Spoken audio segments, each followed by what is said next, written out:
Sudah guys, akhirnya gue VO lagi setelah sekian lama, ya kan. Nice. Dan komentar terbaik kali ini jatuh kepada bocah meme. Katanya gini nih, Redo Kang, aku tak rono. Mending kowe karo kancamu kon maju kabeh kene. Aku tak sing mundur. Oke deh, kembali lagi di channel tontonan favorit kalian. Apa? Channelnya orang-orang yang pengen diangkat anak sama Pak D Jokowi. Kali ini Emon akan membawakan sebuah film berjudul How I Became a Gangster yang dirilis tahun 2023. Menceritakan tentang perjalanan seorang bocil yang hanya anak seorang sopir taksi, tapi ia mampu jadi bos gangster paling berkuasa di kotanya. Dan menurut orang dalamnya IMDb nih, film ini terinspirasi dari kisah nyata kehidupan gangster Polandia, terutama cerita hidupnya Nikos dan Jaroslaw Sokolowski yang merupakan dua mafia paling berkuasa dari tahun 1970-an. Selain menceritakan tentang jatuh bangunnya seorang gangster, film ini juga menampilkan adegan-adegan brutal yang pastinya sangat beradrenalin guys. Oke deh, tanpa fafifu was-was numpak pit banding bos, inilah dia How I Became a Gangster.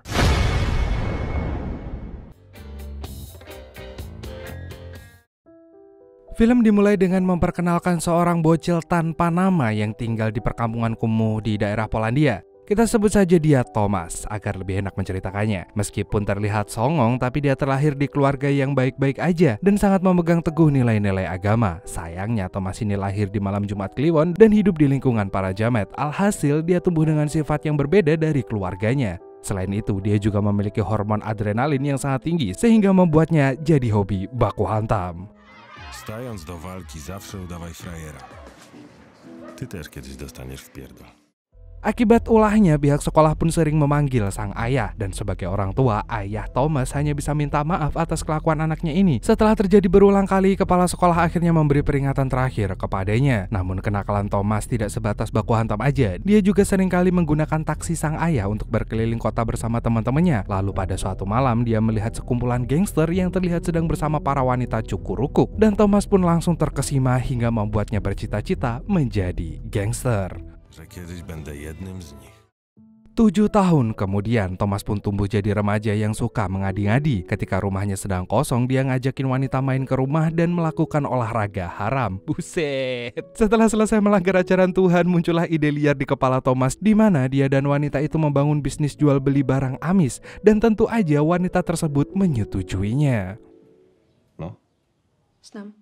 Dan gak disangka-sangka bisnis haram mereka itu sangat laris manis sampai membuatnya kaya raya di usia muda. Bahkan dia mendapatkan pelanggan dari berbagai kalangan, termasuk orang Arab yang pernah naik taksi ayahnya. Sebagai komisi, dia pun masuk ke kamar ayahnya saat tengah malam, lalu menyelipkan uang hasil bisnisnya secara diam-diam. Karena kalau ayah dan keluarganya tahu, mereka pasti akan sangat kecewa pada dirinya. Namun dia tidak sadar kalau ayahnya ini sudah mulai curiga dengan gerak-gerik anaknya. Hingga suatu malam terjadilah sebuah insiden yang dilakukan oleh si orang Arab. Ketika Thomas sedang menghajar si jamet, dia dikejutkan dengan ayahnya yang masuk tanpa assalamualaikum. Karena takut ketahuan, Thomas pun beralasan kalau orang Arab ini telah melukai temannya. Dan tanpa diduga, sang ayah justru percaya. Walaupun alasannya nggak masuk akal, dia pun bahkan menawarkan diri untuk mengantar si wanita cukur-rukuk piu-piu ini yang telah dipukuli oleh si jamet. Saat ayahnya pergi, Thomas secara nggak sengaja melihat koper orang Arab itu yang berisikan uang ratusan dolar. Melihat itu, dia pun langsung membawa kabur uang tersebut. Sialnya, orang Arab ini memiliki anak buah yang berhasil membuatnya terpojok. Akhirnya Thomas pun pura-pura mengembalikan kopernya, tapi tiba-tiba Adrenalina. setelah menghajar mereka semua, dia melihat ke arah jembatan, di mana ada seorang bocil yang menyaksikan kebrutalannya. Dan sepertinya bocil itu juga memiliki jiwa-jiwa yang ugal-ugalan seperti dirinya. Dan 12 tahun kemudian, tepatnya pada tahun 1996, Thomas semakin terkenal di dunia underground hingga direkrut oleh sebuah geng dan diangkat menjadi wakil ketua mafia di sana. Selain itu, penampilannya yang gondrong membuatnya jadi lebih sangar. Pada suatu hari, dia dipanggil oleh bosnya yang bernama Maggie. Dia adalah mafia yang terkenal paling bengis dan kejam di dunia kriminal Polandia. Di ruangan bosnya, Thomas mengusulkan ide untuk merampok seluruh gaji karyawan kantor pos yang jumlahnya sebesar 1,5 juta zloty atau setara dengan 6 miliar rupiah. Gak hanya itu, dia juga meminta agar bosnya mengirim 5 pasukan bersenjata untuk melancarkan aksinya ini. Maggie pun langsung menyetujui rencana tersebut asalkan misi ini dipimpin oleh Crowbar yang merupakan salah satu ahli perampokan di gengnya.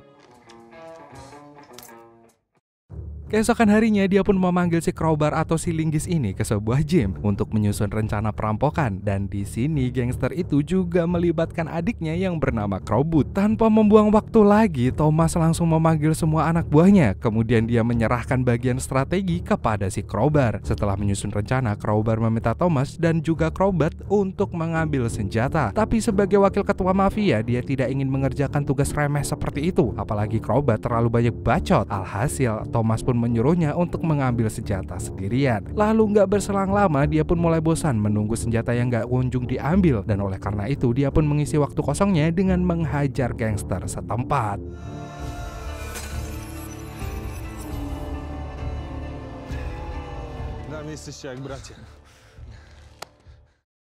Singkat cerita, operasi perampokan pun dimulai. Mereka lalu memakai topeng dan pakaian serba hitam, dan tanpa pikir panjang mereka langsung menghadang mobil pengangkut uangnya. Ile kamer nas nagrywa? Ile w to... Malam harinya, Thomas pun langsung merayakan keberhasilannya dengan minum-minum di klub malam. Gak berselang lama, ada seorang pelayan yang menghampirinya, dan ternyata dia adalah seorang bocil yang pernah menyaksikan kebrutalannya 12 tahun yang lalu. Pelayan itu memperkenalkan dirinya dengan nama Walden dan mengatakan bahwa dia ingin menjadi gangster seperti Thomas. Orang Polandia ini gak ada yang pengen jadi PNS apa ya? Kok semuanya pengen jadi gangster anjir? Emang apa sih gak boleh? Beberapa hari kemudian, kepolisian pun menggerebek rumahnya Thomas dan menangkapnya saat itu juga. Namun siapa sangka polisi menangkapnya bukan karena tuduhan perampokan, melainkan karena perkelahiannya dengan gangster lain. Alhasil dia hanya mendapatkan vonis 18 bulan penjara aja. Sementara itu, Maggie, Crowbar, dan semua orang yang terlibat perampokan juga ikut ditangkap. Dan tentu saja mereka akan dipenjara selama 7 tahun lebih. 18 bulan kemudian, Thomas akhirnya keluar dari lapas, tapi bukannya taubat, dia malah berniat untuk membentuk gengnya sendiri. Dan hal pertama yang dia lakukan adalah pergi ke penangkaran anjing. Karena di Polandia ada sebuah pepatah yang mengatakan, selamatkan anak anjing lumpuh, maka dia akan setia selama sisa hidupnya. Oleh sebab itu, dia pun mengadopsi seekor anjing difabel yang diharapkan menjadi simbol kesuksesannya nanti. Kemudian dia menemui Walden dan mengajaknya untuk bergabung dengan geng barunya. Lalu saat sedang berjalan bersamanya, Thomas tiba-tiba aja dipalak oleh beberapa gangster. Melihat itu, Walden pun langsung membelanya.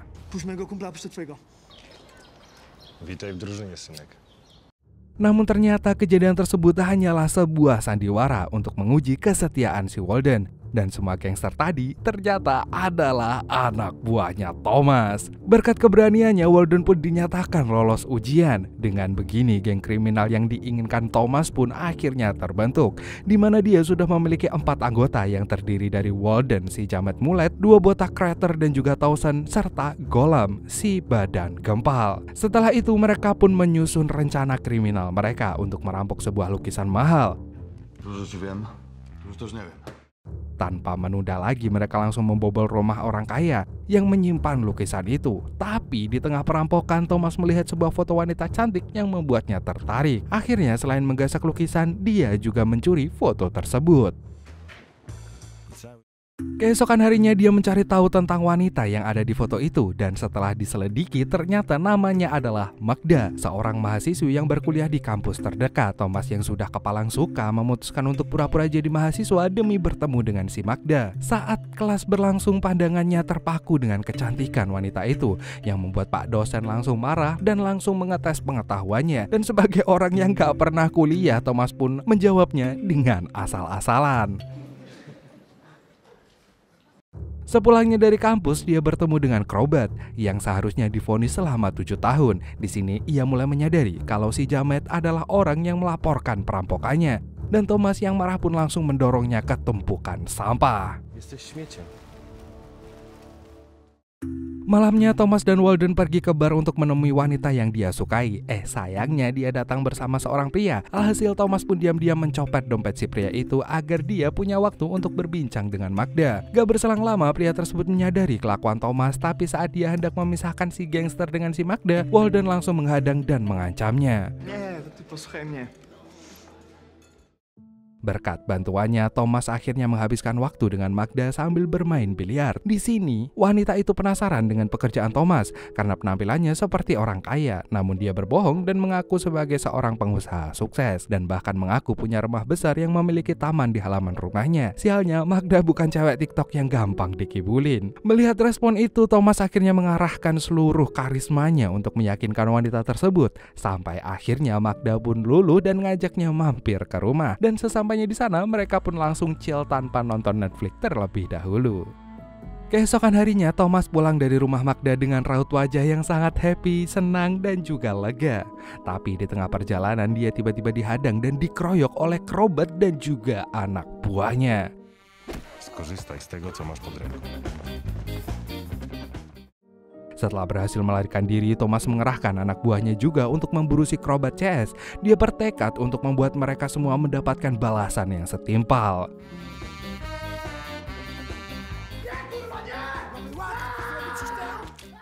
Kemudian dia mencari anak buah yang paling dekat dengan Krobot dan melacak keberadaan si Jamet ini. Tapi karena tidak mendapat jawaban yang memuaskan, Thomas pun akhirnya mengencingi gangster tersebut. Ketika sedang asyik menyiksa Jamet, dia mendapat telepon dari Magda yang ingin berkunjung ke rumahnya. Namun sebelum meninggalkan tempat itu, Thomas memaksa anak buah Krobot untuk memakan jarinya sendiri yang udah dipotong. Chyba do końca nie zjadłeś. Saat udah puas menyiksa anak orang, dia pun segera mencari rumah yang memiliki taman agar Magda percaya bahwa dia tidak berbohong. Setelah mencari cukup lama, dia akhirnya menemukan sebuah rumah milik seorang orang kaya yang sesuai dengan keinginannya. Tanpa basa-basi, ia pun langsung membeli rumah tersebut. Dan sejak hari itu, Thomas dan Magda memutuskan untuk tinggal bersama di rumah tersebut hingga tahun 2003. Di sini dia sudah menjadi bos gangster yang jauh lebih sukses dari sebelumnya. Tapi tentu aja dia masih merahasiakan pekerjaannya dari Magda dan kedua orang tuanya. Lalu pada suatu malam ketika dia sedang bersiap untuk makan malam bersama keluarga, Walden datang untuk memamerkan HP Nokia barunya. Tak hanya itu, dia juga membawa informasi penting terkait keberadaan si Krobot. Thomas pun sangat puas dengan kinerjanya dan memutuskan untuk memberikan apartemen mewahnya untuk si Walden. Stary kwadrat. Setelah makan malam bersama keluarga, kedua orang tuanya pun mengira kalau dia punya usaha kecil-kecilan yang tidak lain adalah bengkel sumber baru motor. Karena kasihan dengan nasib anak, sang ayah pun memberikan mobil taksinya agar Thomas bisa menjadi supir untuk menambah penghasilan. Tapi bukannya dipakai untuk nganterin penumpang, dia malah menggunakan taksi tersebut untuk mendukung operasi kriminalnya, termasuk menangkap salah satu anak buah Krobot yang selama ini bersembunyi. Ketika sudah menangkap si Jamet, Thomas pun menyerahkan tugas interogasinya kepada si Walden. Namun karena ada anggota baru, Walden pun menyuruhnya untuk menyiksa anak buah Krobot sampai dia membuka mulut tentang lokasi bosnya. Sialnya, interogasi mereka gagal saat seorang polisi mendatangi tempat itu. Tapi siapa sangka anak buah Krobot justru berbohong dengan mengatakan bahwa dia sedang bermain dengan Thomas CS. Mendengar hal itu, Thomas pun memuji tindakan si Jamet dan langsung menyuruhnya pergi dari sana. Spierdalaj. Lalu pada suatu hari, Thomas didatangi oleh Marian, temannya yang baru saja bebas dari penjara setelah insiden perampokan itu. Di sini dia ingin menawarkan sebuah pekerjaan dengan penghasilan 500 juta zloty. Merasa tertarik, dia pun mengajak Walden untuk berkunjung ke markas Marian. Di sana mafia itu menyuruh anak buahnya yang bernama Acid untuk menjelaskan pekerjaan yang dia tawarkan kepada Thomas. Dan ternyata si Jamet berniat untuk merampok seorang tukang ternak yang kaya raya. Akan tetapi Thomas membatalkan kerjasamanya setelah mendengar Acid yang berniat untuk menculik anak si peternak sebagai umpan. Karena walaupun seorang gangster, Thomas ini masih memiliki prinsip layaknya Yakuza. Nic nie wiem. Nie było mnie tu. Di sisi lain, Walden justru kecewa dengan keputusan itu dan memohon kepada bosnya untuk melakukan kerjasama dengan Marian. Namun Thomas tetap gak mau melanggar prinsipnya dan tidak akan pernah melibatkan bocil dalam pekerjaan haramnya ini. Setelah dinasehati, Walden akhirnya kembali tenang dan tidak menggerutu lagi. Lalu ketika sedang merampok lukisan, Thomas mengatakan kalau dia akan segera menikah dengan si Magda dan ingin menjadikan lukisan tersebut sebagai hadiah pernikahannya. Mendengar hal itu, anak buahnya pun langsung ikut senang. Singkat cerita, hari yang dinanti pun akhirnya tiba. Tapi saat sedang bersiap-siap, ternyata dia dikejutkan oleh hadiah dari si Walden yang ternyata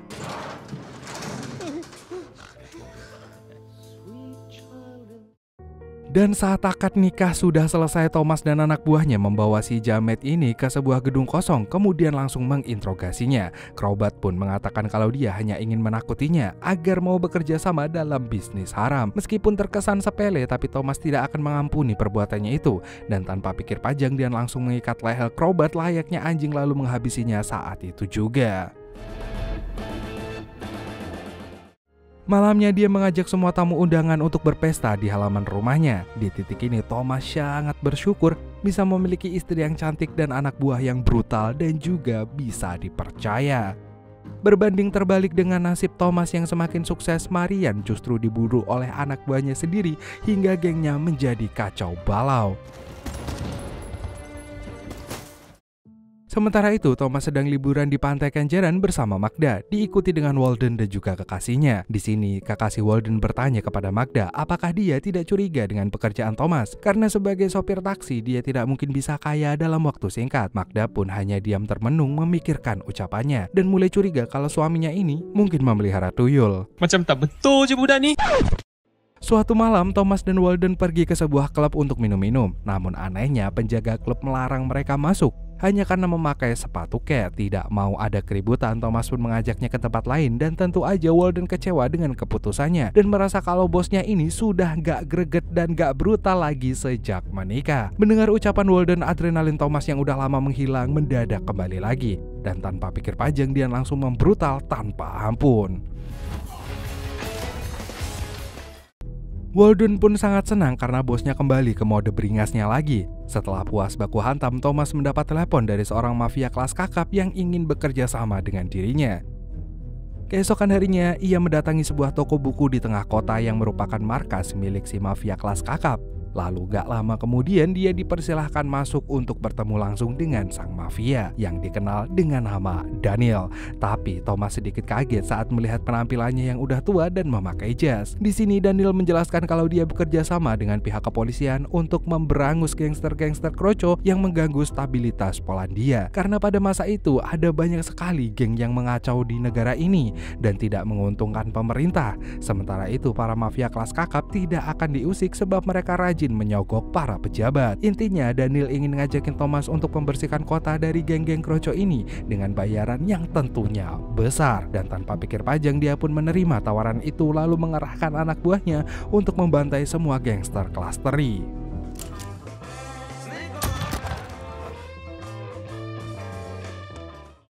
Nggak terasa Thomas CS pun sudah membunuh puluhan jamet dalam waktu yang singkat. Tapi Walden terlihat belum puas dan meminta bosnya untuk menghabisi Daniel juga agar bisa mengambil alih bisnisnya tersebut. Mendengar itu, Thomas hanya diam saja dan terlihat kecewa karena punya anak buah yang serakah. Lalu ketika hendak pulang ke rumah, dia didatangi oleh seorang polisi yang ingin ngajakin ia untuk bekerja sama. Polisi itu kemudian memintanya untuk memberikan informasi terkait sebuah geng yang bernama Lunis. Namun dia menolak ajakan tersebut demi menjaga prinsipnya yang tidak mau membocorkan informasi geng lain. Na przeszkodzie stoi mi moja higiena. Nie zbieram wizytówek.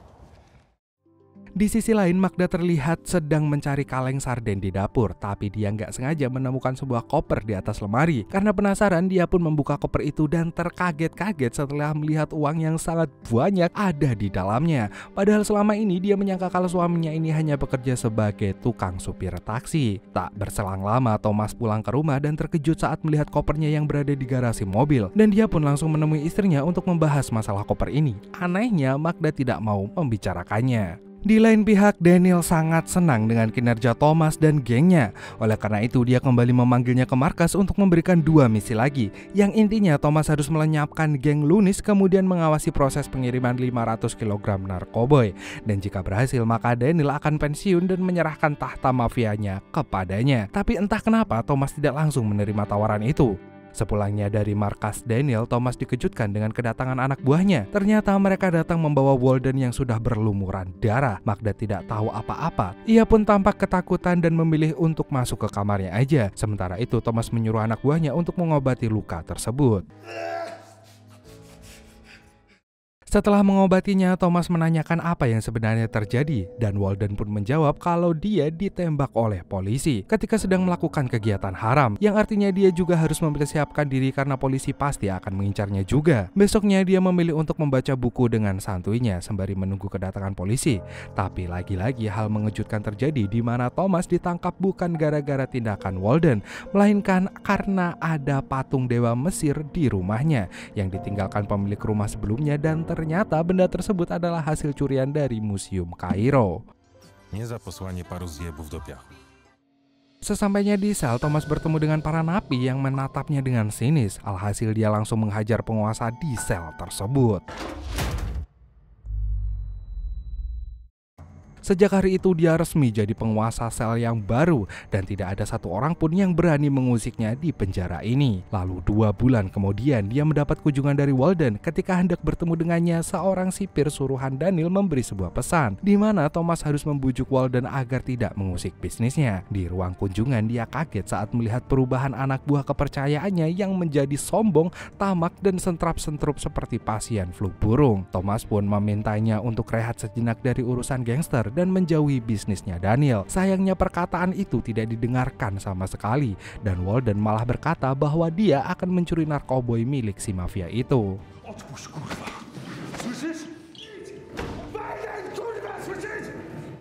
Thomas yang ingin menghentikan Walden kemudian memikirkan cara agar bisa keluar dari penjara, hingga akhirnya dia memerintahkan Golem untuk menemui pemilik pertama dari rumah yang dia beli, dan tanpa menunda lagi si gembul ini langsung membayar kedua pemilik rumah untuk bersaksi di pengadilan dan mengatakan kalau patung Mesir yang ada di sana adalah milik mereka.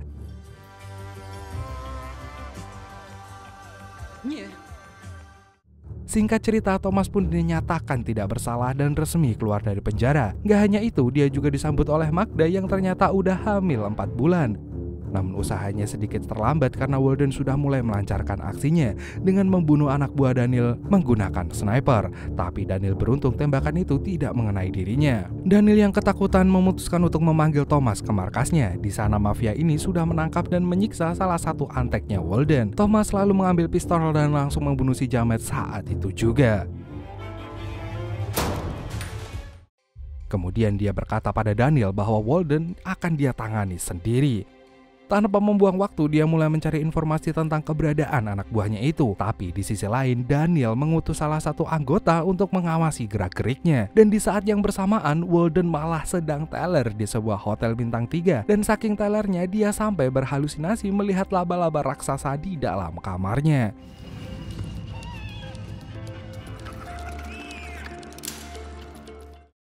Malam harinya, Thomas langsung mendatangi Acid yang sedang asik nonton video viral terbaru. Dan tanpa basa-basi, dia pun langsung menodongkan pistol sambil menanyakan keberadaan si Walden. Karena ketakutan, si jamet ini akhirnya memberitahu lokasinya. Lalu setelah mendapatkan informasinya, Thomas memutuskan untuk menghabisi si Acid.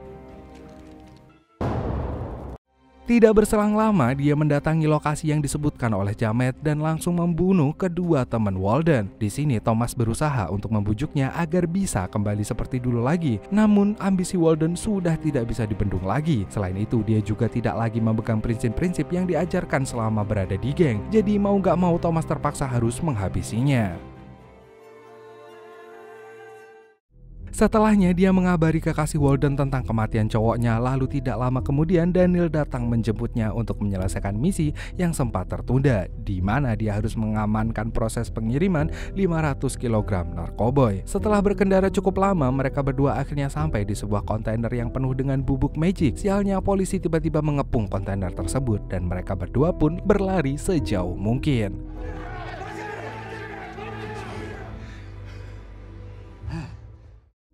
Di tempat persembunyian, Thomas terlihat sangat marah karena merasa dijebak oleh Daniel. Dia juga curiga kalau mafia itu memang berniat untuk menghabisinya. Namun si Jamet tidak menggubris ucapannya, lalu tidak berselang lama ada asap hitam yang muncul di atas langit. Sontak Daniel langsung ketar-ketir dan langsung ngecek narkoboy miliknya. Sementara itu Thomas beralih ke arah sebaliknya sambil tersenyum dan ternyata selama ini dia telah menipu mafia tersebut. Bahkan dia juga hanya pura-pura membunuh Walden. Tidak hanya menipunya, dia juga berhasil mencuri semua stok narkoboy miliknya Daniel.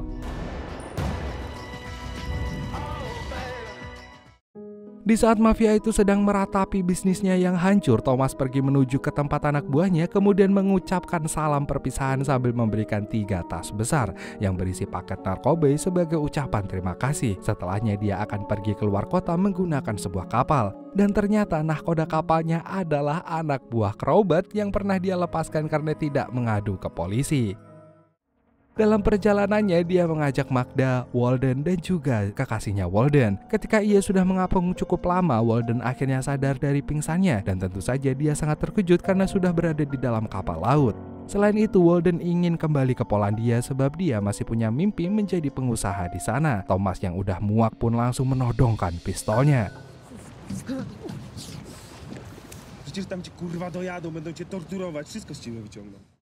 Di sini Walden mengatakan kalau dia selalu setia di samping Thomas. Bahkan dia pernah membunuh anak kecil yang sempat melihat tindakan gengnya agar tidak dilaporkan ke polisi. Mendengar itu, Thomas tiba-tiba muntah karena dia tidak kuat mendengar fakta bahwa anak buahnya telah membunuh seorang bocil demi melindungi gengnya. Di saat bosnya masih muntah-muntah, Walden memilih untuk menghisap sabu dan langsung COD dengan malaikat maut. Sontak Thomas menangis termehek-mehek sekaligus merasa bersalah. Begitu juga dengan Magda dan juga kekasih Walden yang ikut merasakan kesedihannya. Dan sejak kematian si Walden, Thomas bertekad untuk menjadi gangster yang lebih manusiawi.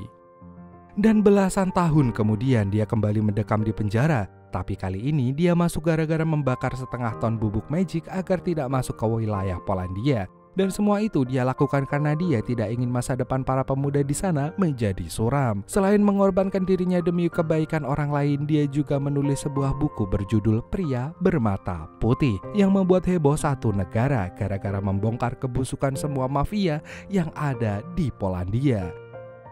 Dan filmnya pun tamat.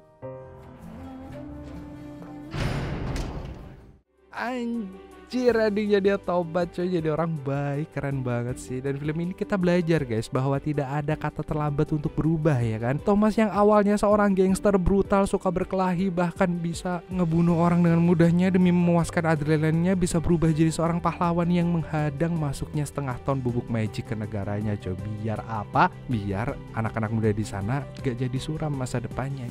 Pengorbanan kecil itu bisa membuat dunia lebih baik coy. Jadi mulai kita melakukan hal-hal baik yang kecil-kecil aja dulu, jangan yang gede-gede. Mungkin sekian dulu dari Amon. Terima kasih buat kalian yang udah menonton video ini sampai akhir. See you next time dan dadah.